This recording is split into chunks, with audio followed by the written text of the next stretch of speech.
Sri Srinivasan Garu just explained and Srimati Rupa Garu explained, starting in 1946, the journey of India Cements with the two visionary founders, Sri Shankarlinga Iyer and Sri Narayan Swami Garu in 1946.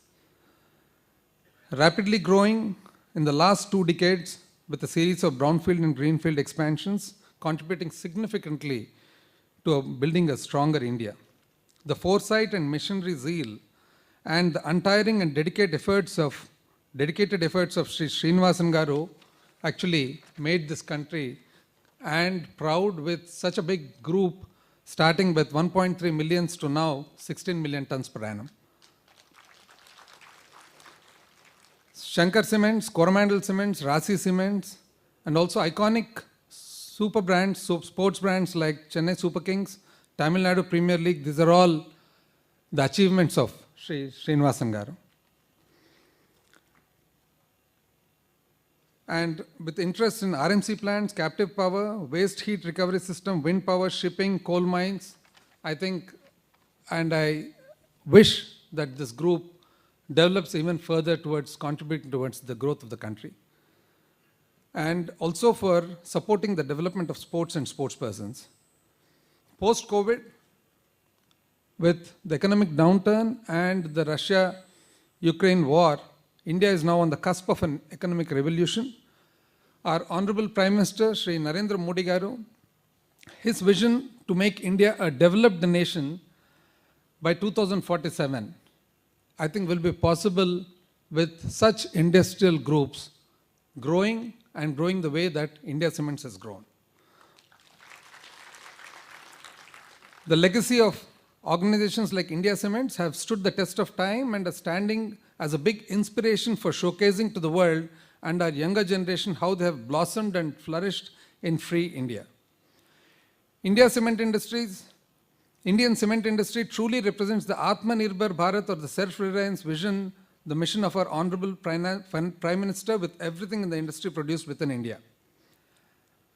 With 100 lakh crore spending under the National Infrastructure Pipeline over 5 years, I am sure that India will rise to being amongst the foremost nations in the world in the future.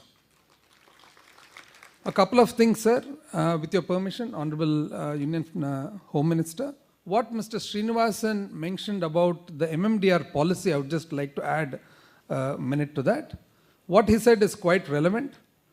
One is discovery of the value of the limestone, and number 2 is actually facilitating and implementing a mining lease. So one, somebody owns the land, and number 2 is somebody bids for the land. If the ownership of the land is not with the bidder, it ends in a stalemate, which actually not just about recovering the price or realizing the price, it actually doesn't go forward at all. So as Mr. Srinivasan has suggested, a small change or a small amendment in the policy where an owner of a land who has actually aggregated this land along with a premium that is already discovered in the form of a price actually enables the sanction of a mining lease and helps industry better, sir. And in the endeavor, just now we mentioned that, Srimati Rupa mentioned that the first kiln came from Denmark.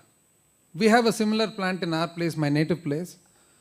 In the year 1956, Panium Cements and Mineral Industries, which my grandfather also was one of the co-founders and directors, they got the first German kiln, a German wet process. So 50, 60 years ago, getting a kiln from Denmark, getting a kiln from Germany, now the distance this country has traveled, we, I think, are in amongst the best of the positions to actually go and consult and establish cement plants world over. That is what we have achieved as a country. The state of Andhra Pradesh and our Honorable Chief Minister Shri Y.S. Jagannath Reddy Garu, who is not able to be present in this glorious function today for the reason that the Honorable Prime Minister is visiting Andhra Pradesh and Vizag. He extends his best wishes, and this actually is visible. The industrial policy of Andhra Pradesh also is visible in a statement made in the inauguration of Ramco Cements. I think the founder is here.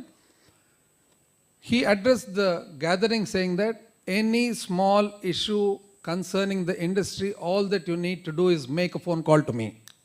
That is the sort of support our Chief Minister has given the industrialists in the state. And before I conclude, I would like to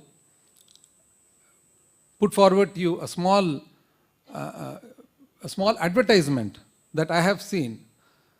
In the Golden Jubilee celebration of the Tata Iron and Steel Company, there was a beautiful advertisement that was made.